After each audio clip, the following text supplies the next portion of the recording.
covering the arts throughout all of Lake County. Magnificent arts, music, drama, the theater, and all of the visual arts.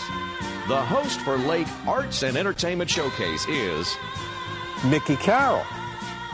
And now on with the show.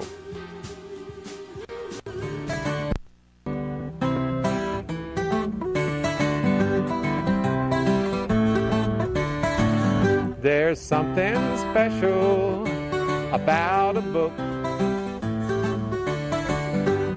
All you got to do is take a look.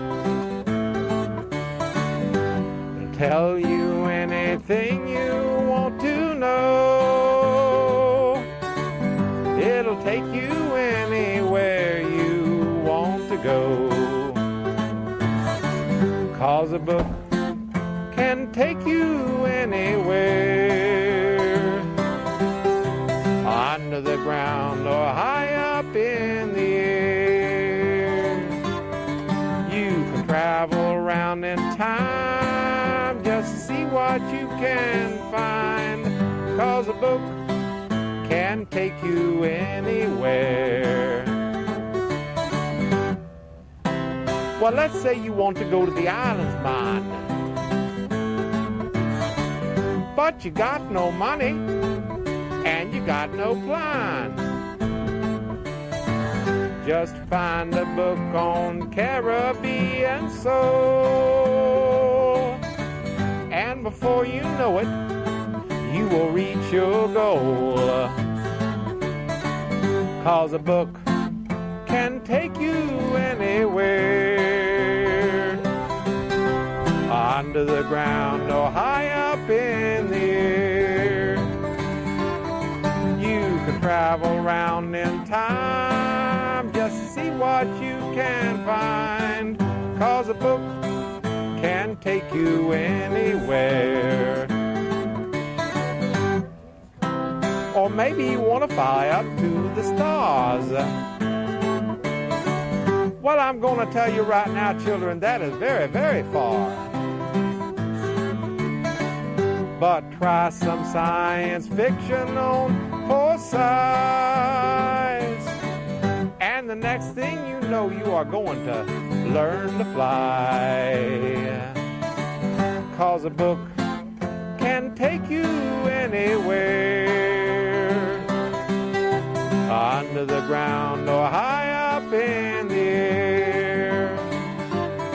You can travel around in time just to see what you can find, 'cause a book can take you anywhere. Books can take you anywhere. Books can take you anywhere.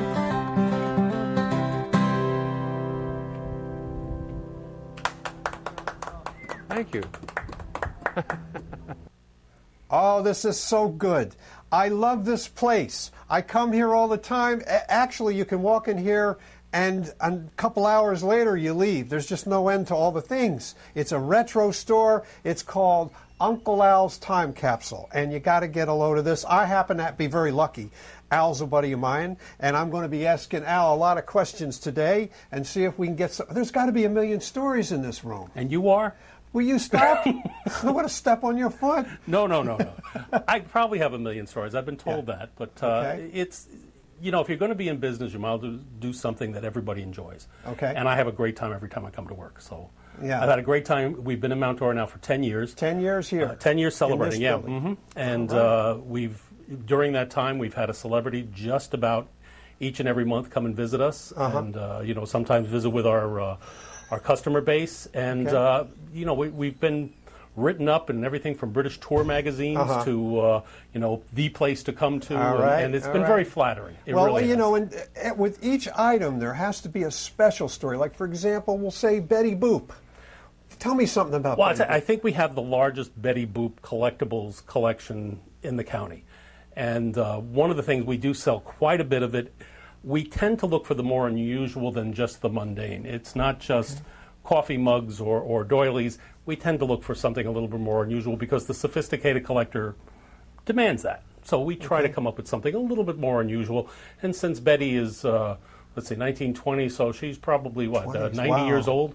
You know, we got to be nice to her. Yeah. So, I know my wife's a fan. I am. I mean, my daughter, and also she's easy to draw. So yeah, over the years, you know, people, yeah. You know, remember, when she first came out in cartoon form in the 1920s, it was all pen and ink. You know, it was all Right. Max Fleischer stuff. And she was really the first Right.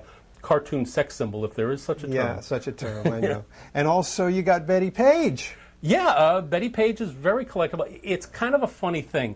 There are things that happened long ago that always have a resurgence. And the odd thing with Betty Page is that she was a model during the late 1940s, did some risque things, but which by today's standard we'd all kind of laugh at. Right. But the kids, the young girls, seem to have embraced, Betty Page's look, her style, her, Right. her whole attitude, and it's kind of interesting to watch those kind of things go through. Yeah. So of course we carry it. Yeah, I'm mesmerized with all the films, the old films that you have here. Yeah, it's just, it makes it more interesting. I tend to relate more to the music of the 40s and 50s and as well as the films. I think they were better then. I think you had people like Betty Davis and Joan Crawford who actually had, a 40-year career as a star in the movies based on, where today, in 20 years, are we even going to know who, Matt Damon is? Well, the moral messages, some of the films they always had a real strong moral message. Like there was one that you were talking to me a little bit about, I think it's A Beautiful World, and there was a little girl in that film. A Wonderful Life. It's a Wonderful Life, excuse me. Wonderful Life was actually Jimmy Stewart's favorite movie, and the thing about it was a financial failure when it first came out. It didn't become a cult movie until after the movie passed into what's called public domain, which, in a simple term, public domain basically means you can show it for free. The minute you can show it for free, every television station says, well, let's pick it up. It was run at Christmas time. The people, the plot, the entire thing has become so part of the American culture that anything or anybody associated with the movie has become beloved.